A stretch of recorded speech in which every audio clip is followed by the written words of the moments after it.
கேட்கலாம். இன்றைய தினத்தில் நாம் தேவனுடைய ஒரு சின்ன பாயிண்ட் தான், ஒரே ஒரு சின்ன காரியத்தை மாத்திரம் நம்ம கற்றுக்கொள்ள போறோம். ஜெபிப்பது ஏன் என்று நமக்கு தெரிந்திருக்கிறது, ஜெபிப்பது எதற்காக நமக்கு தெரிந்திருக்கிறது, ஜெபிப்பது எப்படி என்று நமக்கு தெரியணும். சீஷர்களுக்கு ஒரு சந்தேகம் வந்த பொழுது இயேசு கிறிஸ்துவிடத்தில் கேட்டாங்க, ஆண்டவரே, யோவான் ஸ்நானகன் தன்னுடைய சீடர்களுக்கு ஜெபிக்க கற்றுக் கொடுத்ததை போல நீர் எங்களுக்கு ஜெபிக்க கற்றுத்தாரும் என்று சொன்னாங்க. இயேசு ஜெபிக்க வேண்டிய விதமாவது என்று ஜெபத்தினுடைய ஒரு பார்ட், ஒரு பகுதி, ஒரு காரியத்தை அவர்களுக்கு அவர் கற்பித்துக் கொடுத்தார். வேத புஸ்தகத்தில் நீங்க எடுத்து பார்த்தா இன்னும் பல பகுதிகளில் கர்த்தர் சீடர்களுக்கு பல காரியங்களை கற்பித்துக் கொடுத்து கொண்டே இருந்திருக்கிறார். வெறுமனே அந்த ஒரு சின்ன பரமண்டலங்களில் ஜெபம் மாத்திரம் அல்ல, அதற்கு பிறகும் ஒரு ஜெபத்தினுடைய பரிமாணங்கள் என்ன என்பதை சமயங்களில் அவர் கற்றுக் கொடுத்து கொண்டே இருந்திருக்கிறார். இன்றைக்கு நம்ம பல காரியங்களை ஒரு கல்வி சாலையில போய் நம்ம படிக்கிறோம், ஒரு பல்கலைக்கழகத்துல போய் நம்ம படிக்கிறோம். அதுக்கு ஒரு டியூரேஷன் வச்சிருக்கிறாங்க. 3 மாச கோர்ஸ், 2 மாச கோர்ஸ், 6 மாச கோர்ஸ், அவ்வளவுதான் படிச்சு முடிச்சிட்டோம் என்று நாம் நினைத்துக் கொள்கிறோம். நல்லா காலேஜ்ல படிக்குமோ அப்படிதான் செய்வேன், ஸ்கூல் ஹை ஸ்கூல்ல படிக்குமோ அப்படிதான் செய்வேன். 10th படிச்சு முடிச்சாச்சுன்னா 10th புத்தகம் கிழிச்சு போட்டுருவேன், அல்லது எங்க கொண்டு கடையில போட்டுருவேன், முடிஞ்சான் படிச்சு கிழிச்சுட்டாராம். ஆனா படிப்பு என்பது அதோடு கூட நின்று விடுவதல்ல, பின்னும் நம்மை பின் தொடருவது. அதை நம்ம புரிந்து கொள்ள. இயேசு நடமாடும் ஒரு பல்கலைக்கழகமாகவே இருந்தார். அவர் ஒவ்வொரு சமயத்திலும் தம்முடைய சீடர்களுக்கு அனுபவபூர்வமாய் காரியங்களை காண்பித்து அவர்களுக்கு அவர் உபதேசித்தும் போதித்துக் கொண்டு கற்பித்துக் கொடுத்து கொண்டே வந்தார். அப்ப அவர் அந்த சீடர்களுக்கு ஜெபம் பண்ணுவது எப்படி என்று கற்றுக் கொடுத்தார். ஜெபத்தில் பல படிகள் இருக்கிறது, பல பரிமாணங்கள் இருக்கிறது. வேத புத்தகத்தில் நீங்க படிச்சு பார்த்தா தான் ஜெபிப்பது எப்படி என்று நீங்கள் தெரிந்து கொள்ளலாம். ஒரு முறை இயேசு இப்படி தம் சீடர்களோடு நடந்து போகும் பொழுது ஒரு காரியத்தை அவர்களுக்கு கற்பித்தார். என்ன நடக்குது பாருங்க. மத்தேயு சுவிசேஷம் 21வது அதிகாரம் 17 to 22 வரைக்கும் உண்டான வசனங்கள். காலையில் அவர் நகரத்துக்கு திரும்பி வருகையில் அவருக்கு பசி உண்டாயிற்று. அப்பொழுது வழியருகே ஒரு அத்திமரத்தை கண்டு அதனிடத்தில் போய் அதிலே இலைகள் அன்றி வேறொன்றும் காணாமல், இனி ஒரு காலம் உன்னிடத்தில் கனி உண்டாகாதிருக்க கடவுது என்றார். உடனே அந்த அத்திமரம் பட்டு போயிற்று. சீஷர்கள் அதை கண்டு அந்த அத்திமரம் இத்தனை சீக்கிரமாய் பட்டு போயிற்று என்று சொல்லி ஆச்சரியப்பட்டார்கள். இயேசு அவர்களை நோக்கி, நீங்கள் சந்தேகப்படாமல் விசுவாசம் உள்ளவர்களாய் இருந்தால் இந்த அத்திமரத்துக்கு செய்ததை நீங்கள் செய்வதும் அல்லாமல் இந்த மலையை பார்த்து நீ பெயர்ந்து சமுத்திரத்தில் தள்ளு போ என்று சொன்னாலும் அப்படியே ஆகும் என்று மெய்யாகவே உங்களுக்கு சொல்லுகிறேன். மேலும் நீங்கள் விசுவாசம் உள்ளவர்களாக ஜெபத்தில் எவைகளை கேட்பீர்களோ அவைகளெல்லாம் பெறுவீர்கள் என்று அவர் சொன்னார். இந்த சம்பவம் உங்களுக்கு நல்லா தெரியுது. இயேசு அவருடைய சீடர்களோடு நடந்து போயிட்டு இருக்கிறாரு. வழியில ஒரு அத்திமரம், அத்திமரத்துல நிறைய இலைகள். இயேசு பக்கத்துல நின்று புசிப்பதற்கு ஏதாவது கிடைக்குமா என்று பார்த்தார். அதில் இலைகள் அன்றி அதில் கனிகள் ஒன்றுமே இல்லை. ஏனென்றால் அத்தி மரத்துல நல்ல கனிகள் தோன்றுகிற காலத்துலதான் இலை இருக்கும். இது கனிவுள்ள மரத்தை போல தன்னை வெளியே காண்பிச்சாலும் உள்ளே கனியற்ற ஒரு வாழ்க்கை வாழ்ந்து கொண்டிருந்த ஒரு அத்தி மரம். அப்ப இயேசு அதுல நின்று அதுல பார்த்துட்டு ஒண்ணுமே இல்லைன்னு சொன்ன உடனே அந்த அத்தி மரத்தை சபித்தார். ஏன் தெரியுமா? இது அநேகரை ஏமாற்றிக் கொண்டிருக்கிற ஒரு மரம். ஒவ்வொருவர் வரும்பொழுது இதுல கனி இருக்கும் பார்த்து பல மணி நேரங்களை அங்கே செலவிடுவதற்காக வழியருகிலே நின்று கொண்டு எல்லாருடைய பார்வையிலும் படுற மாதிரி இருந்த ஒரு கள்ளத்தனமான ஒரு மரம். கனி இல்லைன்னு சொன்னா இலை உதிர்த்த வேண்டியதானே. இது இலை இருந்து தன்னை கனி உள்ளதை போல காண்பித்துக் கொண்டு கனியற்றதா இருந்தது. இயேசு மரத்தை பார்த்து சபித்தார். ஒருவேளை நீங்க கேட்கலாம், அதுல பழம் இல்லை என்று இயேசுக்கு தெரியாதா? அவருக்கு தான் எல்லாம் தெரியுமே. மனிதர்களுடைய உள்ளத்தில் உள்ளதை ஒருவரும் அவருக்கு சொல்ல வேண்டியதில்லை. அவர் எல்லாருடைய மனதில் இருப்பதையும் அறிந்திருந்தார் என்று வேத புஸ்தகத்துல போட்டிருக்கே. ஒரு மரத்தை தூரத்திலிருந்து பார்க்கும் பொழுதே அதுல இலை இருக்குமா, கனி இருக்குமா, காய் இருக்குமா, பிஞ்சு இருக்குமான்னு சொல்லி அவருக்கு தெரிய வேண்டாமா? அவருக்கு தெரியாதா என்று நீங்கள் கேட்கலாம். இயேசுக்கு தெரியும். ஆனா அவர்கள் இப்படிப்பட்ட மரங்கள் சபிக்கப்பட வேண்டும் என்பதை கற்றுக் கொடுத்தது மாத்திரமல்லாமல் ஜெபத்தின் ஒரு ரகசியத்தையும் கற்றுக் கொடுப்பதற்காக அந்த அத்திமரத்தை கர்த்தர் பயன்படுத்தினார். கனி கொடாத அந்த அத்திமரம் கனி கொடுக்கிற ஒரு அத்திமரமாய் மாறிற்று. எப்படி அதுல என்ன கனி கிடைச்சது தெரியுமா உங்களுக்கு? அந்த அத்திமரத்தை இன்றைக்கு நான் எடுத்து பிரசங்கம் பண்ற அளவுக்கு அந்த அத்திமரம் இன்னைக்கு உபயோகப்பட்டுக் கொண்டிருக்கிறது. ஹல்லேலூயா. அவர்களுக்கு அதை கற்பித்துக் கொடுப்பதற்கு அந்த அத்திமரம் ஒரு முன்மாதிரியாக பயன்படுத்தப்பட்டது. எத்தனையோ கனி கொடுத்த அத்திமரங்கள் எல்லாம் மறந்து விட இன்னைக்கு வரைக்கும் அந்த கனி கொடாத அத்திமரத்தை பத்தி நாம் பேச நீங்க குறிப்பெழுதிட்டு இருக்கீங்க பாருங்க. அதுதான் அந்த அத்திமரத்தினுடைய கனி. கர்த்தர் அந்த மரத்தின் பக்கத்துல நின்றார், அந்த அத்திமரம் கனி கொடுக்க ஆரம்பிச்சிருச்சு. இந்த அத்திமரத்தை பார்த்து ஆண்டவர் சொல்லுகிறார், இனி ஒரு காலம் உன்னில் கனிகள் உண்டாகாமல் போகட்டும் என்று அவர் சபித்தார். உடனே அது பட்டு போச்சு. சீடர்கள் அதை பார்த்து எத்தனை சீக்கிரமாய் பட்டு போச்சு என்று சொல்லி ஆச்சரியப்பட்டார்கள். இயேசு சொன்னார், இது ஒன்னும் பெரிய வித்தை கிடையாது. நீங்கள் சந்தேகப்படாமல் விசுவாசம் உள்ளவர்களாக இருந்தால் இந்த அத்திமரத்துக்கு செய்ததை நீங்கள் செய்வதும் அல்லாமல் இந்த மலையை பார்த்து பெயர்ந்து சமுத்திரத்திலே தள்ளுண்டு போ என்று சொன்னாலும் அப்படியே ஆகும் என்று மெய்யாகவே உங்களுக்கு சொல்லுகிறேன். 22ஆம் வசனத்துல சொல்றார், மேலும் நீங்கள் விசுவாசம் உள்ளவர்களாக ஜெபத்திலே எவைகளை கேட்பீர்களோ அவைகளை எல்லாம் பெறுவீர்கள் என்று அவர் சொன்னார். இதுல ரெண்டு காரியத்தை, ஜெபத்துடைய ரெண்டு பரிமாணம், ரெண்டு டைமென்ஷன் கர்த்தர் காமிக்கிறார். நீங்க செய்ய வேண்டிய ரெண்டு காரியத்தை காமிக்கிறார். ஒன்னு, ஒரு பிரச்சனையை பார்த்து கட்டளை இடுதல். இரண்டாவது, பிதாவை பார்த்து ஜெபம் பண்ணுதல். பிதாவை பார்த்து ஜெபம் பண்ணுதல், பிரச்சனை பார்த்து கட்டளை இடுதல். மலையை பார்த்து பெயர்ந்து போய் விழு அப்படின்னு சொன்னார். மலையிட்ட போய் பேசலாமா சொல்லுங்க? இயேசு சொன்னார், பேசு, மலையிட்ட பார்த்து பேசு. ஜெபம் பண்ணுங்கள் என்றால் பிதாவிடத்திலே ஜெபம் பண்ணுங்கள். நாம செய்யற ஒரு பெரிய தவறு என்னன்னு சொன்னா, பிதாவிடத்துல போய் கட்டளை கொடுத்துட்டு இருப்போம், பிரச்சனைத்துல போய் ஜெபம் பண்ணிட்டு இருப்போம். இப்ப நானா இருக்கிறேன்னு வச்சுக்கோங்க, நான் ஒருவர் அழைத்து கூட்டு கொண்டே காமிக்கிறார். என்ன, ஒரு மலை எங்க வீட்டுக்கு முன்னால இருக்கு, மறைக்குது. இந்த மலையை நாங்க இடிக்கணும்னு பார்த்தா நிறைய காசு கேட்கறேன், செலவாகும் போல் இருக்குது. பெரிய பெரிய அந்த எர்த் மூவிங் அந்த இதெல்லாம் கொண்டு வந்து நிறைய எல்லாத்தையும் எடுக்கணும். நீங்க தான் நல்ல பெரிய ஒரு ஜெப வீரர்னு கேள்விப்பட்டிருக்கிறேன், ஜெபிச்சதை தள்ளி விட்டுருங்க அப்படின்னு சொன்னா, உங்களை கூட்டி போய் சொன்னா நீங்க என்ன சொல்லுவீங்க? இந்த மலையை பெயர்ந்து விழணும். நீங்க என்ன செய்வீங்க தெரியுமா? நானா இருந்தா என்ன செய்வேன்? ஆண்டவரே, இந்த மலை எவ்வளவு பெரிதாக இருக்கிறது, இந்த மலையினால இந்த பொருளுக்கு எவ்வளவு கஷ்டம் இருக்கிறது, இந்த மலை பெயர்ந்து தள்ளுண்டு போய் விழும்படிக்கு செய்யும் அப்படின்னு அவர்கிட்ட பேசிட்டு இருப்பேன். இயேசு சொல்றார், மலை உனக்கு பிரச்சனை உண்டாக்குனா என்கிட்ட இல்ல, மலைகிட்டே பேசு, மலை போய் பெயர்ந்து விழும் என்று கர்த்தர் சொல்லுகிறார். அல்லேலூயா. ஜெபத்திலே நீங்கள் அதை முதல்ல டிசன் பண்ணி, அதை டிஃபெண்ட் பண்ணி, அதை நீங்க பிரித்து முதல்ல புரிந்து கொள்ள வேண்டும். எந்த பிரச்சனையில பிரச்சனை இடத்துல பேசணும், எந்த பிரச்சனைக்காக தேவனிடத்துல ஜெபிக்கணும் என்பதை தெரிந்து கொள்ளணும். நீங்க அதுகிட்ட போய் ஜெபம் பண்ணிட்டு இருக்க கூடாது. மலையே மலையே மலைன்னு சொல்லி ஜெபம் பண்ணக்கூடாது. மலை பெயர்ந்துட்டு போகும்படிக்கு கர்த்தருடைய நாமத்தினாலே நீர் கிரியை செய்யும் பிதாவே அப்படி சொல்லக்கூடாது. ஆண்டவர் சொல்றார், நீ கிரியை செய்ய வேண்டியதை நீ கிரியை செய்ய, என்னிடத்தில் ஜெபிக்க வேண்டியது இடத்தில் ஜெபம் பண்ணு. ஜெபம் பண்ணுவது என்பது பிதாவை பார்த்து ஜெபம் பண்ணுவது, பிரச்சனைகளை மேற்கொள்வதற்கு பிரச்சனைகளை நோக்கி நீங்கள் கட்டளையிடுவது என்று கர்த்தரை சொல்லுகிறார். நாம ஜெயிக்கும்படிக்கு ரெண்டு காரியங்களை நம்ம செய்யணுமா ஒரு பிரச்சனையில ஜெயிக்கும்படிக்கு? ஜெபம் என்பது பிதாவை நோக்கி பேசுவது அல்லது வேண்டிக் கொள்வது. கட்டளை இடுவது என்பது பிரச்சனையை நோக்கி பேசுவது. இதுல பாருங்க, யாரை பார்த்து பேச சொல்லியிருக்கிறார் ஆண்டவர்? யாருக்கு அட்ரஸ் பண்ண சொல்ல? மலையை பார்த்து பேசு. மலையை பார்த்து நீ பெயர்ந்து கடல்ல போய் விழுந்து மலையை பார்த்து பேசு, அப்பொழுது அது உனக்கு உண்டாகும். நீ மலைக்கு முன்னால் நின்னுட்டு என்னை பார்த்து பேசிட்டு இருக்கிற, மலையை பார்த்து பேசு. இதான் கர்த்தர் நமக்கு ஒரு புதிய ஒரு பரிமாணத்தை, ஒரு கோணத்தை தருகிறார். இதான் ஜெயிக்கும் வழி, ஒரு தேசத்தை காக்கும் வழி. எந்த பிரச்சனையை பார்த்து நீங்கள் கட்டணும், சபிக்கணும். ஒரு நல்ல ஜெபத்தை நமக்கு சொல்லி கொடுத்தாங்க. எல்லாரும் எந்திரிச்சு நில்லுங்கன்னு சொன்னாங்க. இல்ல இப்ப இல்ல சொன்னாங்க. உடனே கொஞ்சம் பேர் எதிர்த்தாங்க, அப்பா முடிச்சுட்டான்டா சாமி. அவர் சொன்னாரு, முதல்ல நம்ம எல்லாம் எழுந்து நிற்போம், எழுந்து நின்று சொல்லுங்க, பொல்லாத பிசாசே, எங்களை கெடுத்துக் கொண்டிருக்கிற பிசாசே. பக்கத்துல யாராவது ஒருத்தர் பார்த்தாருன்னா என்ன நினைப்பாரு? என்னடா பிசாசு கிட்ட பேச சொல்லி கொடுத்துக்கிட்டு இருக்கிறார் என்றால் அப்படித்தானே சொல்லுவாங்க. பிசாசோட பேசலாமா? அவர் என்ன சொல்லி கொடுத்தார் பாருங்க. அந்த போதகர் எந்திரிச்சு, பொல்லாத பிசாசே, வஞ்சிக்கிற பிசாசே, நாங்கள் கர்த்தருடையவர்கள் அப்படின்னு பிசாசோட பேச சொல்லி கொடுத்து கொண்டிருக்கிறாருங்க. அது நல்லதா கெட்டதா சொல்லுங்க பாப்போம். அது சரியான ஜெபம். பிசாச நீங்க கட்டளையிட்டு கடிந்து கொள்ளணும்னா நீங்க பிசாச பார்த்து தான் பேசணும். இயேசு பிசாசை பார்த்து அதட்டினார், பேசாதே பேசாதே என்று அதட்டினார்.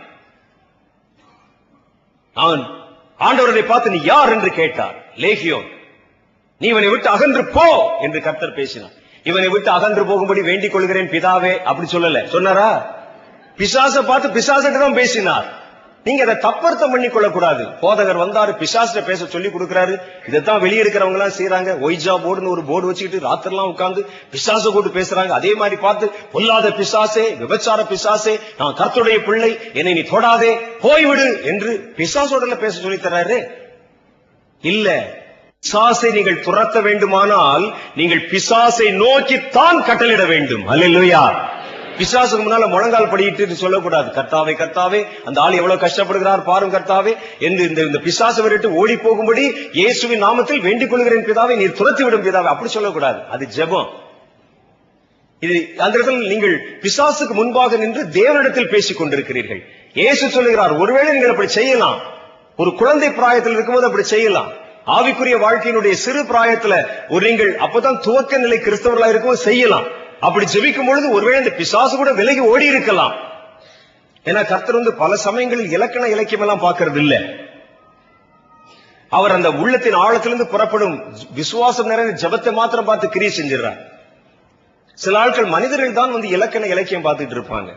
ஒரு புத்தகத்துல எழுதியிருந்தார், ஒருவர் ஜெபத்தை ஆரம்பிக்கும் போது பிதாவேன்னு ஆரம்பிக்கிறாரு, நடுவுல வரும்போதெல்லாம் பாசா இயேசுவே இயேசுவே இயேசுவேன்னு பேசுறாரு, கடைசியில முடிக்கும் போது பிதாவேன்னு முடிக்கிறாரு. தூதர்கள் இதை கொண்டு வரும்போது யார்கிட்ட கொடுக்கறதுன்னு சொல்லி கன்ஃபியூஷன் ஆயிடுவாங்களே அப்படின்னு பேசுறாரு.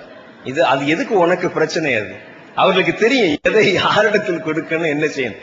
இவருக்கு கவலை. புத்தகத்தில் எழுதியிருக்கிறார், ஒருவர் ஜெபிக்கும் பொழுது அன்புள்ள பரலோக பிதாவே அப்படின்னு சொல்லிட்டு ஆம் இயேசு சுவாமின்னு ஆரம்பிச்சான். அப்ப முதல்ல அப்படி ஆரம்பிச்சுட்டு ஜெபம் வரும்பொழுது இயேசுவே இயேசுவே இயேசுன்னு இயேசுக்கு அட்ரஸ் பண்ணி ஜெபத்தை முடிச்சு கடைசியில முடிக்கும் பொழுது என்று முடிக்கிறேன் பிதாவேன்னு முடிச்சிடறான். தூதர் வாங்கினோடனே பாப்பாரா, என்னடா மேல இருக்கிற அட்ரஸ் பிதான்னு போட்டிருக்கு, உள்ள இருக்கிற அட்ரஸ் இயேசுன்னு, உள்ள இருக்கிற கண்டென்ட் முழுசு இயேசு இயேசுன்னு இருக்கு, யார்கிட்ட கொடுக்கறதுன்னு கவலைப்பட்டுருவாராம். இவர்களே பிதாவுக்கும் இயேசுக்கும் சண்டை முட்டி விட்டுருவான் போல இருக்கு. உங்களுக்கு லெட்டர் அவன் படிக்கிறார், அவர் படிக்கிறாரு பாருங்க, அவருக்கு லெட்டர் உங்ககிட்ட கொடுக்கறான் பாருங்க. அப்படிலாம் இல்ல, கர்த்தரதெல்லாம் பார்க்க மாட்டாங்க. இன்னும் சிலர் சொல்லுவாங்க, சிலர் தன்னுடைய பிரசங்கத்தில் இயேசு சுவாமின்னு சொல்றாங்களே, சாமின்னு சொல்லலாமா அப்படின்னு சொல்லு. இயேசுநாதர் இப்படிலாம் உட்கார்ந்து பார்த்துட்டு இருக்கோம், என்னடா சாமின்னு சொல்ற, திருத்துறா, அந்த பிதாவை பிதாவைன்னு சொல்லி 10 தடவை சொல்றா, அப்படிலாம் சொல்ல மாட்டார் அவர். உங்கள் மனதிலிருந்து எது வருகிறது என்று அவர் பார்க்கிறார். உங்கள் உள்ளம் எதை நினைக்கிறது என்று பார்க்கிறார். நீங்கள் அன்புள்ள இயேசு சாமி என்று சொல்லும்போது சாமின்னு சொன்ன விக்கிரத்தை சொல்கிறார் என்று அவர் நினைப்பதில்லை. அவர் என்னைத்தான் சொல்கிறார் என்று அவர் புரிந்து கொள்ளுகிறார். சரி, நீங்கள் பண்ற ஜெபம் அதை தன்னிடத்தில் செய்கிறீர்கள் என்று அவர் ஏற்றுக்கொண்டு கண்டிப்பாய் பதில் கொடுத்து விடுகிறார். சும்மா அந்த வார்த்தைகளை பற்றிலாம் நீங்க ரொம்ப கவலைப்பட்டுக் கொண்டிருக்க வேண்டிய அவசியம் இல்லை. உள்ளத்தின் ஆழத்திலிருந்து புறப்படும் ஜெபமே காரியம். அல்லேலூயா. உள்ளத்தின் ஆழத்திலிருந்து வரணும். அது உள்ளத்தின் உணர்ச்சி பூர்வமாக உங்கள் உள்ளத்தின் ஆவியை தொட்டுக் கொண்டது புறப்பட்டு வந்தா அதுதான் ஒரு சரியான ஜெபம் என்று கர்த்தருடைய வேதம் சொல்லுகிறது. அந்த ஜெபத்தை நீங்க செய்யும்போது கர்த்தர் கண்டிப்பா கவனிக்கிறார். ஆனா இங்கே அவர் என்ன செய்யறாருன்னா, துவக்க நிலைமையில பரவாயில்ல, 2வது காரியம் வரும்பொழுது நீங்கள் கொஞ்சம் ஆவியில பக்குவப்படும் பொழுது அவர் சொல்லுகிறார், நீ செய்ய வேண்டியதை நீயே செய் அப்படின்னு சொல்றார். இஸ்ரவேல் ஜனங்கள் கடந்து வரும்பொழுது அவர்களை அழைத்துக் கொண்டு வரும்பொழுது பின்னால பார்வோன் சேனை வருது. மோசே இடத்துல கேட்கிறாங்க, ஆண்டவரே நான் என்ன செய்வது, அவர்கள் இந்த மாதிரி வர்றாங்களே சொல்லி எல்லாரும் அழுறாங்க. அவளுக்கு கர்த்தர் சொன்னார், கர்த்தர் உங்களுக்காக யுத்தம் செய்வார், நீங்களோ சும்மா இருப்பீர்கள் என்று சொன்னார். ஏன் அப்படி சொன்னார் தெரியுமா? அவர்கள் அங்கே கடந்து வரும் பொழுது அவர்களில் யுத்த புருஷன் ஒருவனாவது இல்லை. 400 வருஷமா செங்கல் அறுத்து கொண்டு கூலி தொழிலாளிகளாய் இருந்தார்கள். ஒருவனிடத்திலும் ஈட்டியும் இல்லை, பட்டயமும் இல்லை. அவங்க அடிமைத்தன வாழ்க்கை வாழ்ந்தவர்கள். அவர்களுக்கு வீர உணர்ச்சி அற்றுப்போன ஒரு சூழ்நிலையில இருந்தவங்க. அவங்க அப்படியே பயந்து கொண்டு ஓடிக்கொண்டு வருகிறார்கள். அப்ப கர்த்தர் பார்த்து சொன்னார், நீங்கள் சும்மா இருங்கள், நான் உங்களுக்காக யுத்தம் செய்கிறேன். அது துவக்க நிலைமையில. ஆனா அதே கர்த்தர் பாருங்க, பின்னால அவர்கள் வர வர அவர்களை யுத்தத்திற்கு பழக்க வைக்கிற தேவனாக இருக்கிறார். நீங்களே யுத்தம் செய்யுங்கள் என்று கர்த்தர் சொல்லுகிறார். யோசுவாவை அனுப்பி நீங்களே போய் யுத்தம் செய்யுங்கள் என்று கர்த்தர் சொல்லுகிறார். தாவீது யுத்தத்தை அறியாமல் செருப்பு போட்டு கூட நடக்க தெரியாமல் இருந்த பொழுது ஒரு சின்ன கூழாங்கல்ல கர்த்தர் அவனுக்கு ஜெயத்தை கொடுத்தார். ஆனால் அதே தாவீது சொல்லுகிறார், வெண்கல வில்லும் என்னுடைய விரல்களால் வளையும்படி கர்த்தர் என் கைகளை யுத்தத்திற்கு பழக்க வைக்கிறார் என்று சொல்லுகிறார். அல்லேலூயா. ஏன் யுத்தத்துக்கு பழக்க வைக்கணும்? உங்களுக்கு எல்லாம் யுத்தத்துக்கு ட்ரைனிங் எல்லாம் கொடுத்துட்டு நான் யுத்தம் பண்ணுவேன் நீ சும்மா இரு என்று சொல்வதற்கா? இல்ல, இந்த யுத்தம் உன்னுடையது. நீதான் நிக்கணும், நீதான் துரத்தணும், நீதான் அதை ஜெயிக்கணும், மேற்கொள்ளணும். அப்ப கர்த்தர் பார்க்கிறார், முதல்ல துவக்க காலத்துல நீங்கள் தேவனிடத்துல ஜெபம் பண்ணி, ஆண்டவரே இந்த பிசாசை துரத்துங்க, இந்த பேயை துரத்துங்க கேட்டது போதும். ஆனா இப்போ நீ வளர ஆரம்பிக்கும் பொழுது நீயே அதை துரத்த வேண்டும் என்று நான் விரும்புகிறேன் என்று கர்த்தர் சொல்லுகிறார். அல்லேலூயா. அப்படிப்பட்ட மனிதர்கள் தான் அவருக்கு வேணும். பிசாசை பார்த்து சொல்லு, போ பிசாசே என்று அவன் துரத்தணும். அதை விட்டு ஆண்டவரே வர்றான்னு சொல்லி பின்னால போய் சட்டையை பிடிச்சு தொங்க கூடாது. ஆண்டவரே கண்ணை குத்துங்க விடாதீங்கன்னு சொல்லக்கூடாது. அது குழந்தை தான் அப்படி சொல்லும். வளர்ந்த வாலிபர்கள் தேவை.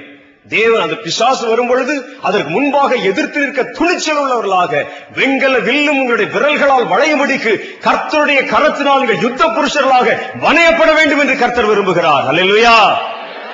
அப்படி வரணுமா? ஏன் இனி வரக்கூடிய அர்மகெதோன் என்ற யுத்தம் வருவது, நீங்கள் நேருக்கு நேராய் பிசாசுடைய படைகளை யுத்தத்திலே சந்திக்க போகிறீர்கள். அப்ப போயிட்டு கர்த்தர் உங்களை எல்லாம் கொண்டு வந்து வச்சு கடைசி யுத்தத்துல போய் நில்லுடா அப்படின்னு சொல்லி நிறுத்தினா, கர்த்தர் எங்களுக்காக யுத்தம் செய்வார். நீங்களோ சும்மா இருப்பீர்கள், கைகட்டி நிக்க முடியுமா? நீதான் செய்ய வேண்டியது, நீதான் செய்யணும். கடைசி யுத்தம் வருகிறது. பொல்லாத பிசாசின் சேனைகள் ஒரு புறம், தேவ தூதர்கள் ஒரு புறம், தேவனுடைய ஜனங்கள் ஒரு புறம். அர்மகெதோன் என்ற யுத்தத்திலே பொல்லாத பிசாசை நேருக்கு நேர் சந்திக்க போகிறோம். நம்ம கர்த்தர் சொல்லுவார், வலப்புறமும் இடப்புறமும் கிழக்கிலும் மேற்கிலும் சுற்றி வெட்டுங்கள். உன் பட்டயத்திற்கு நீ ஓய்வு கொடுக்க கூடாது. உன்னுடைய பட்டயத்தை நிறுத்தக்கூடாது. சுழற்சி கொண்டே இரு என்று கர்த்தர் சொல்லி, ஒரு தளபதியை போலவர் அந்த யுத்தத்துக்குள்ளே அவர் கடந்து போவார். நீங்க அவனை சந்திக்கணும். கர்த்தர் சும்மா வேடிக்கை பார்க்க வாங்க வந்து யுத்தத்துக்கு கூட்டிக் கொண்டு போகிறார். நாங்க சும்மா இருப்போம். சும்மா இருக்கிற எதுக்கு யுத்தத்துக்கு போகணும்? டிவியில உட்கார்ந்து பார்க்க வேண்டியதானே அர்மகெதோன் யுத்தத்தை. அர்மகெதோன் போர் முனையிலே சத்துருவை நேருக்கு நேர் எதிர்க்க வேண்டுமானால் இப்பொழுதே வெண்கல வில் உன்னுடைய விரல்களால் வளைய வேண்டும். கர்த்தர் அதற்கு தான் உன்னை பழக்குகிறார். அவர் சொல்றார், என்னிடத்தில் ஜெபிக்கிறாய், நீ கட்டளை கொடுக்க பழக வேண்டும். பிசாசை பார்த்து தள்ளுண்டு போ என்று சொல்லணும். மலையை பார்த்து பெயர்ந்து போ என்று சொல்லணும். சமுத்திரத்தை பார்த்து இறையாதே அமைதலா இரு என்று சொல்லணும். உன்னால் முடியும். உனக்கு அந்த வல்லமை வாய்ப்பை நான் உனக்கு தந்திருக்கிறேன். இயேசு சொன்னார், இது எவ்வளவு பெரிய அதிகாரம் பாருங்க. மலையை பார்த்து பெயர்ந்து தள்ளுண்டு போய் விழு என்று சொன்னா, விழுவது என்றால் நம்ம என்ன செய்வோம்? அவர் பெரியவர், ஆண்டவர் சொன்னால் நடக்கும். என்னுடைய வாயின் வார்த்தைக்கு இத்தனை மரியாதை இருக்குமா என்று நம்ம சந்தேகப்படுறோம். ஆண்டவர் சொல்றார், நீ சொன்னாலும் நடக்கும். என்னுடைய அதிகாரங்கள், என்னுடைய வல்லமை கிறிஸ்து இயேசுவின் மூலமாக உங்கள் யாவருக்கும் சொந்தமாய் மாறிற்று என்று கர்த்தர் சொல்லுகிறார். இயேசுவால் செய்ய முடிந்த எல்லாம் இயேசுவை பின்பற்றுகிற உன்னாலும் முடியும் என்பதுதான் வேதம் நமக்கு காட்டும் தீர்ப்பு. கர்த்தர் கடல் மேல நடந்தாரா? உன்னால முடியும். கர்த்தர் தன் வாயை திறந்து அந்த சமுத்திரத்தை பார்த்து இறையாதே அமைதலாயிரு என்று சொன்னாரா? உன்னால முடியும். அதனாலதான் செய்து காண்பித்தார், டெமான்ஸ்ட்ரேட் பண்ணி காமிச்சார். ஒரு அத்தி மரத்தை பட்டு போக வைத்தார். சீடர்களை பார்த்து சொன்னார், நீ சொன்னாலும் இதே மாதிரி ஆகும். இது மாத்திரம் இல்ல, மலையை பார்த்து பெயர்ந்து போன்னு சொன்னா கூட பெயர்ந்து போகும் என்று இயேசு சொல்லிக் கொடுத்தார். இயேசுவை பார்த்து பேசுவது ஒரு ரகம், பிரச்சனையை பார்த்து பேசுவது மற்றொரு ரகம். இரண்டாவது கட்டம், பிரச்சனை வந்துருச்சா உடனே இயேசு இடத்துல போய் முழங்கால் ஊன்றி ஜெபம் பண்ற ஒரு ரகம். இரண்டாவது என்னவா, கொஞ்ச நாள் ஆகுது, பக்குவம் ஆயிருச்சு, பிரச்சனை பார்த்து டைரக்டா மோதுவது, நேருக்கு நேரா பெயர்ந்து தள்ளுண்டு போ, அவ்வளவுதான். இதுல வேற ஏதாவது சொல்லியிருக்காரா பாருங்க, அட்ரஸ் போட்டு, பிதாவே வானத்துக்கும் பூமிக்கும் ஆண்டவரே உம்மால் முடியாத அதிசயமான காரியம் ஒன்றும் இல்லை. சிலர் ஆண்டவருக்கு உசுப்பேத்திக்கிட்டே இருப்பாங்க, ஆண்டவரே உங்களால முடியுமா ஆண்டவரே, விட்டாதீங்க ஆண்டவரே, நீங்க எவ்வளவு பெரியவர் ஆண்டவரே. அவருக்கு எனக்கு தெரியாதாப்பா, நான் பெரியவர் எனக்கு தெரியாதா, உடையும் ஆண்டவரே, நீர் நினைத்தால் முடியும் ஆண்டவரே. அவர் நம்ம கையை கட்டி முடியாதுன்னு நினைச்சிட்டு இருக்க மாதிரியும், இவர் அவருக்கு பூஸ்ட் கொடுத்து அனுப்புற மாதிரி சொல்லிட்டே இருப்பார். இயேசு சொல்றார், நான் உன்னை பூஸ்ட் பண்ண நினைச்சா நீ என்னை பூஸ்ட் பண்ணிட்டு இருக்கிறேப்பா.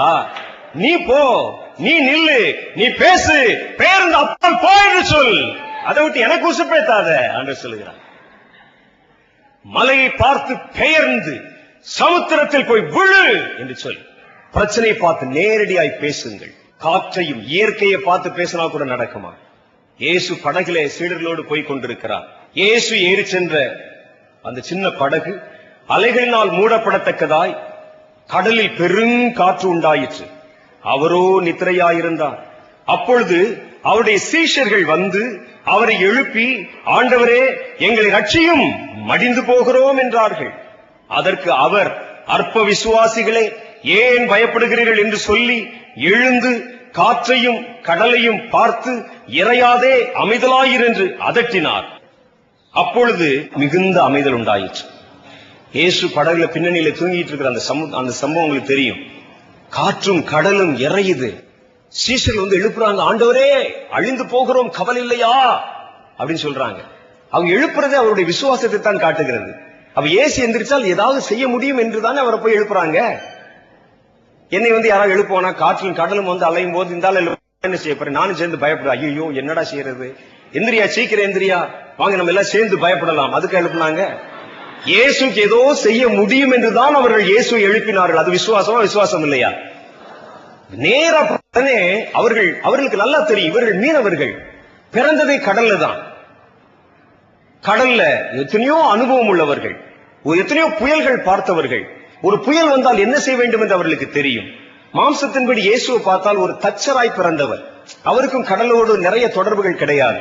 அப்படியானால் அவரை போய் எழுப்ப வேண்டிய அவசியம் இல்லை. உடனே பேதுரு சொல்லியிருக்கலாம், நமது எத்தனை காரியங்களை பார்த்திருக்கிறோம், புயல் வர நேரத்தில் நம்முடைய படகை காப்பாற்ற இதெல்லாம் செய்யுங்கள் என்று சொல்லி இருக்கலாம். இவர்கள் மீனவர்களாக கடலோடு தொடர்புடையவர்களாக இருந்தும் காற்றும் கடலும் சமுத்திரம் பொங்கின உடனே இயேசுவை போய் எழுப்புனாங்க. அப்படின்னா என்ன அர்த்தம்? இந்த இயேசு எந்திரிச்சால் ஏதாவது செய்வார், செய்ய முடியும், நம்மை காப்பாற்ற முடியும் என்கிற நம்பிக்கை. அது விசுவாசத்தை தான் காட்டுது. விசுவாசம் தான்.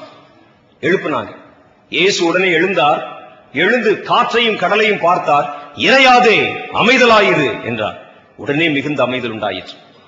உடனே இயேசு அவர் பார்த்து, அற்ப விசுவாசிகளே ஏன் பயப்பட்டீர்கள் என்று கேட்டார்.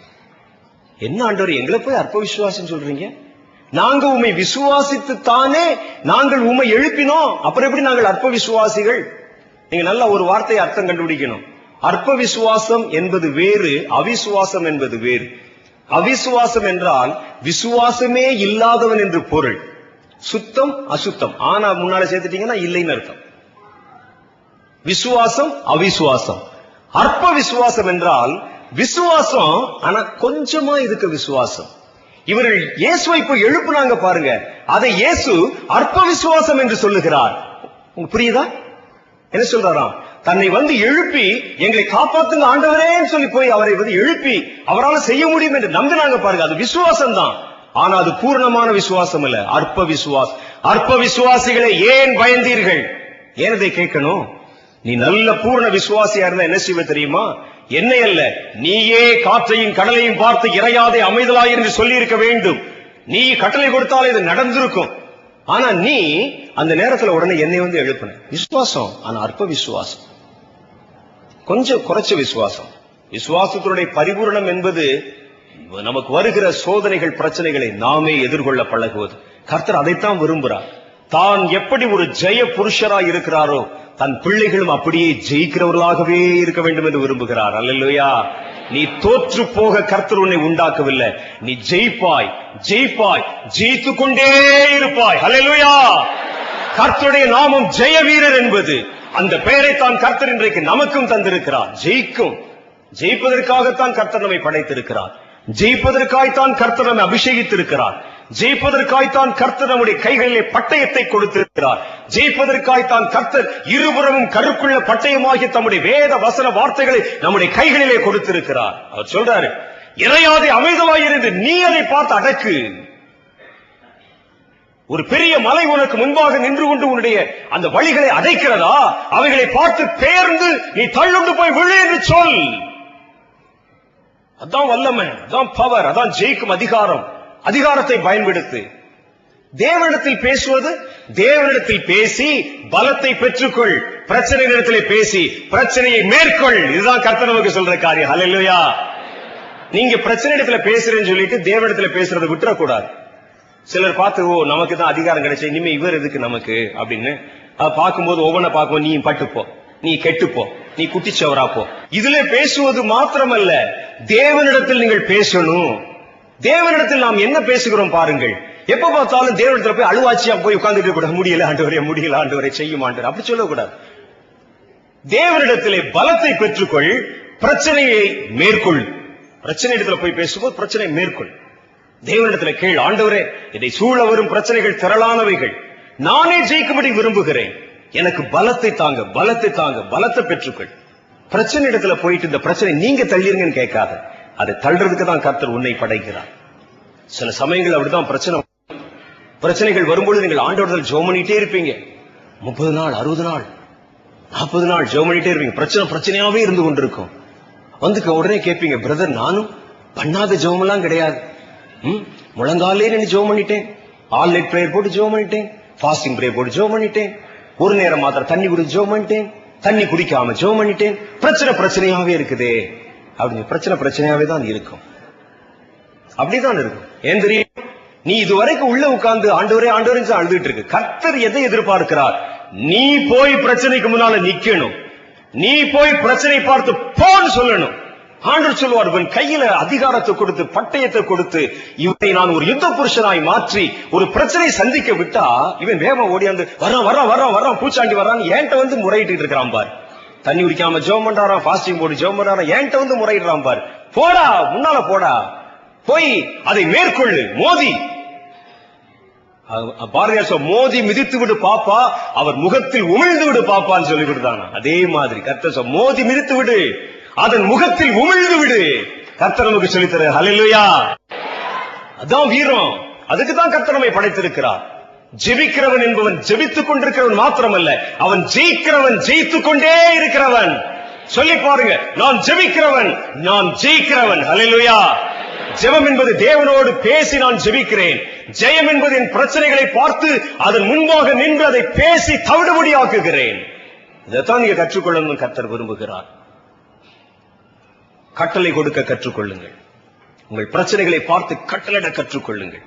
அந்த கட்டளை இடுவதற்குண்டான விசுவாச பலத்தை தேவனிடத்தில் பெற்றுக் கொள்ளுங்கள். அது ஜெபம். ஆண்டவர்கிட்ட போய் கேளுங்க, என் விசுவாசம் ஒளிந்து போகாதபடி உனக்காக வேண்டிக் கொண்டு சொல்றாரு. அது மாதிரி ஆண்டவர்கிட்ட போய் கேளு, எனக்கு இன்னும் விசுவாசம் வேணும் ஆண்டவரே, என்னுடைய விசுவாசத்தை நான் புதுப்பித்துக் கொள்ள வேண்டும், இன்னும் எனக்கு வேணும், இன்னும் எனக்கு அதிகாரம் வேணும், இன்னும் எனக்கு ஆயுதம் வேண்டும், இன்னும் அந்த விசுவாசத்திலே ஒரு பவர் வேணும் என்று ஆண்டவரிடத்திலே கேள். வாங்கின பவரை வச்சுக்கிட்டு மறுபடியும் ஆண்டவர்கிட்ட ஓடி வந்து நிக்காத. பவரை வாங்கிட்டு பயன்படுத்த ஆரம்பி. ஹல்லேலூயா. அப்படிதான் செய்யணும்.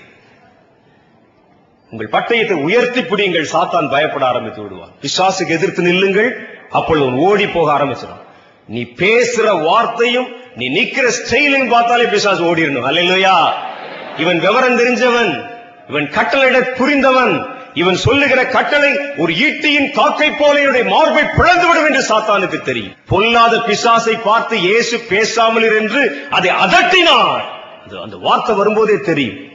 ஒருத்த பட்டயத்தை பிடிக்கிற ஸ்டைல பார்த்தாலே இவன் வந்து சொல்லட்டுவானா சொல்ல மாட்டானான்னு தெரியும். துப்பாக்கி கையில சுற்றுவேன் தம்பி ஓடி அப்படின்னு சொன்னாலே தெரியும், இவன் சுட மாட்டான். இது சுடாது. பிசாசு அப்படி மறுபடியும் நின்றுப்பான். நானும் பிரதர் நீங்க சொன்ன உடனே வீட்டுக்கு போய் நானும் பிசாசு இடத்துல வந்து துப்பாக்கியா போக மாட்டேங்கிறானே, நீ துப்பாக்கியை காட்டுற ஸ்டைலே அவனுக்கு தெரியும், இவன் சுட மாட்டான். பிரசங்கம் கேட்டு சும்மா குறிப்பு புத்தகத்தில் எழுதிட்டு வந்திருக்கிறான், இவன் இப்போதைக்கு செய்ய மாட்டான், அவனுக்கு தெரியும். நீங்கள் எழும்பணும், நிக்கணும், மிதிக்கணும், மோதி மிதித்து விடணும், அதன் முகத்தில் உமிழ்ந்து விடணும். அது துரத்தப்பட வேண்டும் என்று ஆண்டவராகிய கர்த்தர் உங்களுக்கு சொல்லுகிறார். ஹல்லேலூயா. நீங்கள் உங்கள் விரோதமாய் எழும்பி வருகிற பொல்லாத சத்துருவின் சேனைகளை கண்டு பயப்படுகிறவர்களாய் அல்ல, நேருக்கு நேர் எதிர்த்து நிற்க துணிவுள்ளவர்களாய் இரும்படிக்கு நீங்கள் சர்வாயுத வர்க்கத்தை தரித்துக் கொள்ளுங்கள். அவர் சொல்லுகிற சர்வாயுத வர்க்கத்தை தரித்துக் கொள்ளுங்கள். ஒரு போர் வீரனுடைய யுத்த உடைகளை நீங்கள் தரித்துக் கொள்ளுங்கள். மார்க்கவசத்தை தரித்துக் கொள்ளுங்கள். உங்கள் கையிலே பட்டயத்தை பிடித்துக் கொள்ளுங்கள். உங்கள் கால்களிலே பாதரட்சைகளை அணிந்து கொள்ளுங்கள். எதுக்கு இதெல்லாம் அணிந்து கொண்டு? எதுக்கு? போட்டோக்கு போஸ் கொடுக்கறக்கா? சண்டை போட போடான்னு சொல்றாரு கர்த்தர். ஹல்லேலூயா. சண்டை போட போ, ஜெயித்து விடு என்று கர்த்தர் சொல்லுகிறார். அப்ப நீங்க என்ன செய்யணும்னா, ஒரு பிரச்சனையை பார்க்கும் பொழுது, ஒரு காரியத்தை பார்க்கும் பொழுது, நீங்கள் எதையும் எதற்கு ஜெபிக்கணும், எதற்கு கட்டளை கொடுக்கணும் என்பதை தீர்மானித்துக் கொள்ள வேண்டும். முதல்ல எங்கே ஜெபிக்கணும் அப்படின்னு தீர்மானிக்கணும். இயேசு பல இடங்களில் ஜெபம் பண்ணினார். தண்ணியில போய் ஜெபம் பண்ணார், தனியா போய் ஜெபம் பண்ணார் பிதாவிடத்திலே. அவருடைய வாழ்க்கையை பாருங்க, அப்படிதான் ஜெபம் பண்ணார். ஆனா பிரச்சனைகளை பார்த்த பொழுது அங்கே ஜெபம் பண்ணவில்லை, அவர் கட்டளை தான் கொடுத்தார். அப்படிதான் கட்டளை கொடுத்தார். ஒருவன் 38 வருடம் வியாதியா இருக்கிற ஒரு மனுஷன் படுத்து கிடக்கிறான். அப்ப இயேசு அவனிடத்துல வந்து, இப்ப என்னை கூட்டி ஜெபம் பண்ண சொன்னா நான் எப்படி ஜெபம் பண்ண சொல்லுங்க பாருங்க. சரி, உங்களை கூட்டி ஜெபம் பண்ண சொன்னா நீங்க எப்படி ஜெபம் பண்ணுவீங்க? 38 வருடம் ஒருவன் வியாதியா படுத்து கிடக்கிறான். படுத்து கிடந்து நீங்க அந்த பக்கம் போறீங்க, ஒரு பெரிய ஊழியக்காரர் ஆயிட்டீங்க, போனீங்க, கையில பைபிள் வச்சு சோதனம் போயிட்டு இருக்கீங்க. பாஸ்டர் என்ன 38 வருஷமா படுத்திருக்கேன் பாஸ்டர், ஏதாவது எனக்கு ஜெபம் பண்ணுங்க பாஸ்டர். நீங்க என்ன செய்வீங்க? நான் நின்று, பிதாவே, இவர் 38 வருஷமா எவ்வளவு கவலைப்படுகிறார் என்று உங்களுக்கு தெரியும். அவர் பிள்ளைகள் எல்லாம் எவ்வளவு கஷ்டப்படுகிறார் என்று உங்களுக்கு தெரியும். அவருடைய எதிர்காலம் என்ன ஆகும் என்று எனக்கு தெரியும். எழுப்பும் ஆண்டவரே, அவரை எழுப்பும், சீக்கிரமா எழுப்பும். சரியா போயிரும் தம்பி, படுத்துரு, வரேன், அடுத்த தடவை வரேன். இயேசுநாதர் அப்படியே செய்தார். யோசித்து பாருங்க, இயேசு செய்தார் அப்படி. இயேசு அவனை பார்த்து கையை பிடித்து, உன் படுக்கையை எடுத்துக்கொண்டு நட அப்படின்னு சொன்னார்.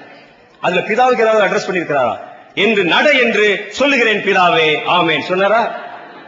பிதாவே, இவன் உம்முடைய நாமத்தில் எழுந்து நடக்கும்படிக்கு இவனுக்கு சொல்லுகிறேன், நடக்கட்டும் பிதாவே அப்படின்னு பிதாவுக்கு அட்ரஸ் பண்ணாரா? அட்ரஸ் யாருக்கு பண்ணார்? அவனுடைய வியாதியை பார்த்து, வியாதிஸ்தரை பார்த்து, உன் படுக்கையை எடுத்துக்கொண்டு நட என்றார். அதுதான் ஜெயம். அல்லேலூயா. உடனே அவன் படுக்கை எடுத்துக்கொண்டு நடந்தான். உடனே அவன் படுக்கை எடுத்துக்கொண்டு நடந்தான். ஏன் அவன் நம்முடைய வாழ்க்கையில நடக்கல? நம்ம ஜெபம் பண்ணுகிறோம், இயேசு கட்டளை கொடுத்தார். அல்லேலூயா. இதைத்தான் நீங்க புரிஞ்சுக்கணும். இயேசு மறைவிலே தன்னுடைய தனி இடத்துல பிதாவிடத்துல போய் ஜெபம் பண்ணினார். பிரச்சனைகளை பார்த்த பொழுது அங்கே ஜெபம் பண்ணல, கட்டளை கொடுத்து அவைகளை துரத்தி விட்டார். அவ்வளவுதான். நான் உனக்கு என்ன செய்ய வேண்டும் என்று விரும்புகிறாய்? பார்வை அடைய வேண்டும் ஆண்டவரே. ஆண்டவர் என்ன செய்தார்? பார்வை அடைவாயாக. அவ்வளவுதான், போ, எந்திரிச்சு போ, அவ்வளவுதான். உடனே அவன் சுகமாகி விட்டான். அவ்வளவுதான். நாம் என்ன செய்கிறோம்? ஒரு பிரச்சனை வந்தா, ஒரு பிரச்சனை சொல்ல ஜெபிக்கிறோம், ஜெபிக்கிறோம், ஜெபிக்கிறோம், ஜெபித்துக் கொண்டே ஜெபிக்கணும். அது நீங்கள் உங்களுடைய விசுவாசத்தை வர்த்தி பண்ணிக் கொள்வதற்காக ஜெபிக்கணும். பிரச்சனைக்கு முன்னால போய் முழங்கால் போட்டு ஜெபிச்சுக்கிட்டு இருக்க கூடாது. பிரச்சனையை பார்த்தால் நீங்கள் அதை கட்டத்தான் செய்ய வேண்டும். இயேசு அதைத்தான் செய்தார். அப்ப நம்ம ஊழியத்துக்கு அவருடைய ஊழியத்துக்கு என்ன எவ்வளவு பெரிய வித்தியாசம் என்று நீங்களே கொஞ்சம் யோசிச்சு பாருங்க. ஒரு வியாதி உள்ள ஒரு மனிதனை 38 வருடம் வியாதி உள்ள ஒரு மனிதனை கொண்டு வரும்பொழுது நாம் எப்படி நடந்து கொள்கிறோம், இயேசு எப்படி நடந்து கொண்டார் என்று நுணுக்கமா யோசிச்சு பார்த்தீங்கன்னா உங்களுக்கு தெரியும் ஏன் அற்புதம் நடக்கிறது, நடக்கவில்லை என்று. இயேசு அவர்களை பார்த்து ஜெபிக்கவில்லை. அவர்களை பார்த்து உடனே அவர் மன உரி ஜெபம் பண்ணல. பிதாவே, பிதாவே அப்படின்னு சொல்லி ஜெபம் பண்ணல. அவர் என்ன செய்தாராம்? பிரச்சனையை பார்த்து நேரடியா டைரக்ட் அட்டாக் கொடுத்தார், பேசிதான். உன் படுக்கை எடுத்துக்கொண்டு நட என்று சொன்னார். உடனே அவன் தன் படுக்கை எடுத்துக்கொண்டு நடந்தான். இதைத்தான் நீங்க முதல்ல கற்றுக்கொள்ளணும். இயேசு அதற்காகத்தான் நமக்கு முன்மாதிரி அந்த வச்சிருக்கிறார். அதை விட்டுட்டு வேற ஜிம்மிக்ஸ் வேலையெல்லாம் செய்வாங்க. சில 7 வாரம் சர்ச்சுக்கு வாங்க, சரியா போயிரும் அப்படிம்பாரு. என் பத்திரிகைக்கு சாட்சி எழுதி போடுறியா, சரியா போயிரும் அப்படிம்பார். இதெல்லாம் இல்ல. உங்கள் பிரச்சனையை தீர ஒரே வழி உண்டு, அதை கட்டளை கொடுங்கள். முதல்ல கஷ்டமா தான் இருக்கும், முதல்ல நடக்காது. ஏன்னா நீங்க கட்டளை கொடுக்கும் பொழுதே நீங்கள் மனசுல எப்படி இருப்பீங்கன்னு உங்களுக்கு தெரியும். நடந்தாலும் நடக்கும், நடக்காம போனாலும் போயிரும். நீங்க என்ன அப்படி இருக்கு. கண்ணை மூடிட்டு நான் ஒரு சின்ன கதை புதுசை படிச்சேன். கண்ணை மூடிட்டு ஒருவன் இந்த வசனத்தை படிச்சுட்டு வீட்டுக்கு முன்னால் அந்த மலையை பார்த்து உடனே கண்ணை மூடி மலையை பெயர்ந்து அப்பால் போய் விழு அப்படின்னு கண்ணை திறந்து பார்த்தா மலை இருந்துச்சான். இருந்தோன்னு சொன்ன நினைச்சேன், அது எப்படி நடக்கும்? நீதான் நினைச்சிட்டியா, அப்புறம் எப்படி நடக்கும்? இதெல்லாம் பைபிளை எழுதத்தாங்க லாயக்கன். இவர் ஜெபிக்கிறதுக்கு முன்னாலே நினைச்சிட்டாரா, நடக்காதுன்னு நினைச்சிட்டாரா. நடக்காதுன்னு நினைச்சா நடக்காது.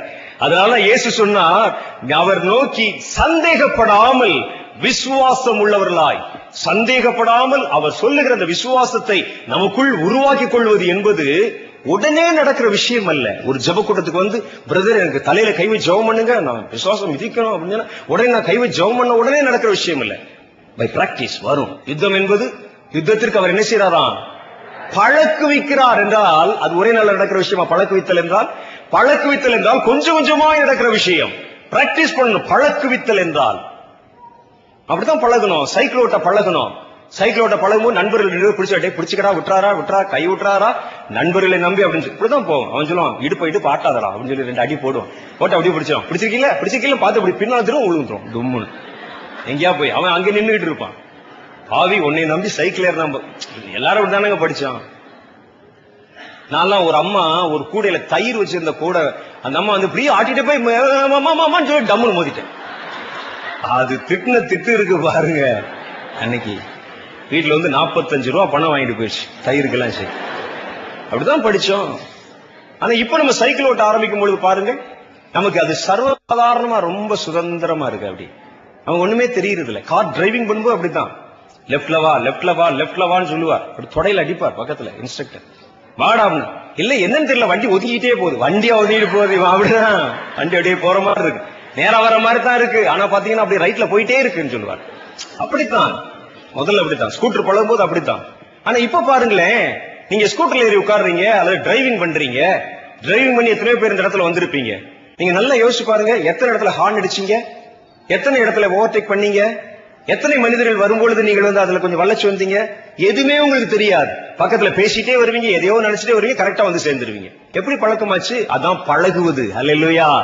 முதல்ல பழகும் போது சிராய்ப்பு உண்டாகத்தான் செய்யும், 2 இடம் விழத்தான் செய்வ, இடது பக்கம் போச்சுன்னா வலது பக்கம் போகத்தான் செய்வ. ஆனா எப்பவுமே அப்படி போக மாட்டேன். ஒரு நாள் வரும், கண்டிப்பா கரெக்டா நீ வந்துருவ. அல்லேலூயா. அப்பொழுது நீ மலைகளை பார்த்து பெயர்ந்து கடலிலே போய் விழு என்று சொன்னால் அப்படியே ஆகும் என்று கர்த்தர் சொல்லுகிறார். இயேசுவே, நீங்க சொல்றீங்க, எங்களுக்கு நடக்கலையே. சீஷர்கள் பிரமித்தார்கள். இயேசு தொட்டால் அற்புதம், நின்றால் அற்புதம், நடந்தால் அற்புதம். வியாதியஸ்தனை பார்த்து, அங்கே வருகிற மனிதனை பார்த்து, 38 வருடம் வியாதி உள்ளவனை பார்த்து கையை தூக்கிவிட்டு எழுந்து நட என்று சொன்னால் அற்புதம். சீஷர்களுக்கு பிரமிப்பு. அப்ப சீஷர்கள் என்ன செய்து கொண்டிருந்தார்கள் பாருங்க, வருகிற கூட்டத்தை கட்டுப்படுத்திக் கொண்டாங்க. ஏய் சாமியார தொந்தரவு பண்ணாத, விடு விடு விடுன்னு சொல்லி அவனுக்கு அதுல ஒரு சந்தோஷம். நிறைய பேருக்கு பிரசங்கியார போதகரா இருக்கிறத விட வாலண்டியர்ஸா இருக்கிறது ரொம்ப சந்தோஷம். ஏன்னா ரொம்ப பேர் அதட்டலாம் பாருங்க, அதெல்லாம் யாரும் பார்க்க முடியாது, போயான்னா போயா அப்படி. அதுதான் அந்த வேலை செஞ்சுக்கிட்டு இருந்தாங்க, பார்த்துக்கிட்டே இருந்தாங்க. அவர்களுக்கு பிரமிப்பு. இயேசு எப்படி இதெல்லாம் செய்கிறார், இதெல்லாம் செய்கிறார். பார்த்து பார்த்து பார்த்து கர்த்தர் கற்றுக் கொடுத்து பழகி அப்போஸ்தலர் 3வது அதிகாரம் வரும்பொழுது அங்கே பேதுருவும் யோவானும் தேவாலயத்தில் போய் அங்கே சூம்பின உடுப்பை உடையவனாய் அவனை கண்டு அவன் கையை பிடித்து நசரேயனாகிய இயேசுவின் நாமத்தில் எழுந்து நட என்று எப்ப கட்டளை கொடுத்தார்களோ உடனே குதித்து நடந்தான் என்று வேதத்தில் எழுதியிருக்கிறார். அல்லேலூயா. அது நடக்கும், உங்க வாழ்க்கையில கண்டிப்பா நடக்கும். அவர்கள் என்ன செய்தார்கள்? இயேசுவின் நாமத்தை பயன்படுத்தி பிரச்சனையை பார்த்து பேசி கட்டளை கொடுத்து அவனை எழுப்பி நடக்க விட்டார்கள். அவன் ஜெபம் பண்ணிட்டு இருக்கல, என்ன பிரதர் நடக்க முடியலையா, வாங்க எல்லாம் ஃபாஸ்டிங் போட்டு ஜெபம் பண்ணும், உங்களுக்காக நான் ஜெபம் பண்ணிக்கிறேன், ஜெப குறிப்பு கொடுங்க. அப்படி பண்ணல, எழுந்து நட, ஓடு, இதுக்கெல்லாம் என்ன நேரம், போ போ போ அனுப்புனாங்க. அதான் பிராக்டிஸ். மரித்து போனவனை கண்டவர்கள் கலங்கவில்லை. ஐத்துகை என்ற ஒரு வாலிபன் மேலிருந்து கீழே விழுந்தான், செத்து போனான். உடனே அவனை பிடித்து அவனுக்கு கட்டளை கொடுத்தார்கள், எழுந்தார்கள். தபித்தாள் என்ற ஒரு அம்மாள் இறந்து போனான். உடனே போய் எல்லாரும் உட்கார்ந்தாங்க, ஃபாஸ்டிங் பிரேயர் நடத்தினாங்க. தபித்தாளை எழுந்திரு என்று சொன்னான். அல்லேலூயா. அப்பொழுது உடனே அவள் எழுந்தாள். அப்ப என்ன, அந்த அம்மா அதுவரை சும்மா கண்ண மூடிட்டு படுத்திருந்தாளா? ஒரு செத்த பிரேதத்துக்கு கூட காது கேட்குது பாருங்க. எது? நீங்கள் கொடுக்கிற கட்டளை வார்த்தை எல்லாருடைய காதுகளிலும் கேட்கும். அல்லேலூயா. செத்து போன காதுல கேட்குது. தவித்தாள் செத்து போனாள், செத்து போன காது கேட்குமா? காது கேட்காது. கட்டளை கொடுத்தால், கர்த்தருடைய கட்டளை கொடுத்தால் அந்த கட்டளை வார்த்தை மாத்திரம் அந்த காதுகளிலே ஜீவனை தந்துவிடும். அல்லேலூயா. தவித்தாளே எழுந்திரு என்று சொன்னார். எழுந்தாள் உடனே. இயேசு காற்றையும் கடலையும் பார்த்து இறையாதே அமைதலாய் என்று சொன்னார். நின்றது. அதேதான் ஆண்டவர் சொன்னார். மலையை பார்த்து பெயர்ந்து தள்ளுண்டு போ என்றால் போகும். வானத்தை பார்த்து மழை பெய் என்றால் பெய்யும், பெய்யாதென பெய்யாது. விசுவாசிக்கிறவனால் எல்லாம் கூடும் என்று கர்த்தர் சொன்னார். முதல்ல கஷ்டம்தான், பிராக்டிஸ் பண்ணுவது கஷ்டம்தான். சொல்லி பாருங்கள். கஷ்டமா இருக்கிறத விட்டுறாதீங்க. முதல்ல சண்டை போடும்போது 4 அடி விழத்தான் செய்யும், விட்டுறாதீங்க. அப்படிதான் நடக்கும். நமக்கு அடியே படக்கூடாது, சண்டை போடணும்னு சொன்னா முடியுமா? கீழே விழவே கூடாது, சைக்கிள் பழகணும்னு நினைச்சா முடியுமா? முடியாது. கீழே விழவே கூடாது என் பிள்ளை, ஆனா நடக்கணும்னு சொன்னா முடியுமா? ஒரு பிள்ளை நடக்கும் பொழுதே 100 தடவை விழுந்துதான் பழகுது. விழுது. நம்ம பக்கத்துல பார்த்தா அழுது, பாக்கலன்னா அதான் யாரும் பாக்கலடான்னு சொல்லி தட்டி விட்டு நடக்குது. என்ன நடக்கிறதானே? யாரும் பார்த்தா தான் பிள்ளை அழுவும், யாரும் பாக்கலன்னா அழாது. தானா பாக்கும், யாரும் பாக்கலையா சரிறான்னு போகும். அதான் சைக்காலஜி. எப்பொழுதுமே ஒரு மனிதன் திடீர்னு நடந்து வந்துட்டு டக்குன்னு எதையாவது கீழே உட்கார்ந்துட்டு எதிர்க்கும் போது ஜன்னல்ல வந்து கதவு முட்டிடும். கதவு முட்டினது கூட வலிக்காது, முட்டினதை பார்த்து சிரிச்சான்னு வச்சுக்கோங்க, கோவம் வந்துடும். பக்கத்துல சிரிச்சா சைக்காலஜி. அப்படி உடனே சுத்தி சுத்தி பார்ப்பாங்க. முதல்ல விசுவாசத்தில் அப்படித்தான் நடக்கும். நாம் விழுந்து விட்டோம் என்பதற்காக உட்கார்ந்துட்டீங்கன்னா நீங்க நடக்கவே மாட்டீர்கள். விழுந்தவன் எழணும், மறுபடி விழணும், விழுந்து விழுந்து எழணும். நீதிமான் 7 தடவை விழுந்தாலும் எழுந்திருக்கணும். நீங்கள் ஒவ்வொரு முறை எழுந்திருக்கும் பொழுதும் ஒவ்வொரு படியிலே கால் வைத்து மேலே போகிறீர்கள் என்று அர்த்தம். அல்லேலூயா. நீங்கள் ஒவ்வொரு முறை தோற்கும் பொழுதும் ஜெயத்திற்கும் உங்களுக்கும் இடையிலே இடைவெளி குறைகிறது என்று அர்த்தம். ஒரு நேரம் வரும், நேருக்கு நேரம் பிரச்சனை சந்திப்ப, பெயர்ந்து அப்பால் போய் விழு என்று சொல்லுவாய். கர்த்தர் அதை உன் வாயிலை செய்ய வைப்பார். அது நடக்கும். அப்படி ஒரு தலைமுறை எழும்புடன் கர்த்தர் விரும்புகிறார். அப்படி ஒரு கூட்டம் எழும்புடன் விரும்புகிறார். ஏன்? கடைசி காலம். இந்த காலம், கடைசி காலத்துல ஜெபிக்கிறவர்கள் மாத்திரல்ல, ஜெபத்திலே ஜெயிக்கிறவர்கள் அவருக்கு தேவைப்படுகிறார்கள். ஏனென்றால் இனி வருகிற காலம் பொல்லாத பிசாசை நேருக்கு நேராய் சந்திக்கிற காலம். பொல்லாத பிசாசின் தலையை உன்னுடைய குதிங்காலின் கீழே நசுக்குகிற காலம். அவர் சாத்தானை யாருடைய குதிங்காலின் கீழே நசுக்கி போடுவாராம்? உங்கள் காலின் கீழே நசுக்கி போடுவார் என்று கர்த்தருடைய வேதத்தில் போட்டிருக்கு. ஹல்லேலூயா. அவர் வந்துட்டு ஆண்டவரே நீங்க வந்து மிதிங்கன்னு சொல்லக்கூடாது. அவர் சொல்றார், உன் கால்ல மிதிடா, நீ மிதி, சர்ப்பங்களை எடுக்கவும் தேள்களை எடுக்கவும் உனக்கு அதிகாரம் கொடுக்கிறேன், சகலவற்றை செய்ய உனக்கு அதிகாரம் கொடுக்கிறேன் என்று கர்த்தர் சொல்லுகிறார். அதிகாரத்தை வைத்துக் கொண்டு நாம் ஏன் பயப்பட வேண்டும்? கர்த்தர் சொல்லிட்டாரே, பெயர்ந்து போனா போய் விழுந்துரும் நினைக்கணும். ஆனா உடனே நடக்கலன்னு சொல்லி சோர்ந்துட கூடாது. பிரதர் சொல்லிட்டு போனார், நான் 2 இடம் வந்து ஜெபம் பண்ணி பார்த்தேன். என் பக்கத்து வீட்டுல ஒரு பிரச்சனை பண்ணிட்டே இருந்தான். ஆண்டவரே இன்னைக்கு ராத்திரியோட அவன் போயிடணும் ஆண்டவரேன்னு சொன்னேன். காலைல எந்திரிச்சு பார்த்தா வெளியே உட்காந்து பேப்பர் படிச்சுட்டு இருக்கான் அந்த ஆளு. என்ன சரி வரலையே? ஆண்டவர் இதுக்காக அதிகாரம் கொடுக்கல, பட்டயத்தை வச்சுட்டு பக்கத்து வீட்டுக்காரரை போட்டு தள்ளுறதுக்காக கற்றுக் கொடுத்தாரு. இல்ல இல்ல இல்ல, நீங்க அதை தவறாகவும் பயன்படுத்தக்கூடாது, சரியா பயன்படுத்தணும். ஒருவேளை அது பொல்லாத பிசாசுடைய கிரியைகளா இருந்தா முதல் முறை நீங்கள் ஒருவேளை தோற்கலாம், 2வது முறை ஒருவேளை தோற்கலாம். உன் பிரச்சனை பார்த்து பேசி அந்த பிரச்சனை போகாமல் 3வது முறையும் தோற்கலாம். ஆனா நீ எப்பவுமே தோற்று கொண்டிருக்க மாட்டேன். கண்டிப்பாய் ஒரு நேரம் நீ ஜெயிக்க ஆரம்பிச்சிருவ. ஒரு முறை ஜெயிக்க ஆரம்பித்து விட்டால் அப்புறம் தொடர்ந்து நீ ஜெயித்துக் கொண்டேதான் இருப்பாய். ஹல்லேலூயா, ஹல்லேலூயா. ஆகவே உங்கள் விசுவாசத்தை பழக்குவீங்கள் என்று கர்த்தர் சொல்லுகிறார். தேவனிடத்தில் பேச வேண்டியதை தேவனிடத்தில் பேசுங்க, பிரச்சனை நோக்கி பேச வேண்டியதை பிரச்சனை நோக்கி பேசுங்க, கட்டளை கொடுக்க வேண்டியதை கட்டளை கொடுத்து பேசுங்க. ஒரு பெரிய ஜெப வீரர்களாக மாற்றப்படுங்க. கடைசி காலத்தில் இப்படிப்பட்ட ஜெப புருஷர்கள் தான் கர்த்தருக்கு தேவைப்படுகிறார்கள். அது நீயா இருக்க வேண்டும் என்று கர்த்தர் விரும்புகிறார். இப்ப நம்ம கர்த்தரிடத்துல பேச போறோம். எது பேச போறோம் தெரியுமா? என் ஜெபத்திலே ஒரு வல்லமை, என் விசுவாசத்திலே ஒரு வலிமை, அந்த ஆவியிலே ஒரு பலம் எனக்குள்ளே வேணும். ஆண்டவரே, நான் கட்டளை கொடுக்கும் பொழுது விழாமல் நான் கொடுக்கிற கட்டளை கேட்டு என முன்பாக இருக்கிற பிரச்சனை விழும்படிக்காக, பிசாசு விழும்படிக்கான அதிகாரமும் நம்பிக்கையும் நிறைந்த அந்த பரிசுத்த பெலன் எனக்குள்ளே ஊற்றப்படும் இன்னைக்குன்னு சொல்லி கர்த்தரிடத்திலே கேளுங்க. ஊற்றப்படும், கண்டிப்பாய் ஊற்றப்படும். நீங்கள் பட்டயத்தை எடுத்து சுழற்ற ஆரம்பிப்பீர்கள். முதல் முறை தோற்கலாம், ஒருவேளை 2வது முறை தோற்கலாம், 3வது முறை தோற்கலாம். ஆனா எப்பவுமே நீ தோற்க மாட்ட, ஜெயிப்பாய். இனி ஒரு முறை ஜெயிக்க ஆரம்பிச்சா ஜெயித்துக் கொண்டே இருப்பாய் என்று கர்த்தர் சொல்லுகிறார். எந்திரிச்சு நிப்போமா? எல்லாரும் எழுந்து நிக்க போறோம்.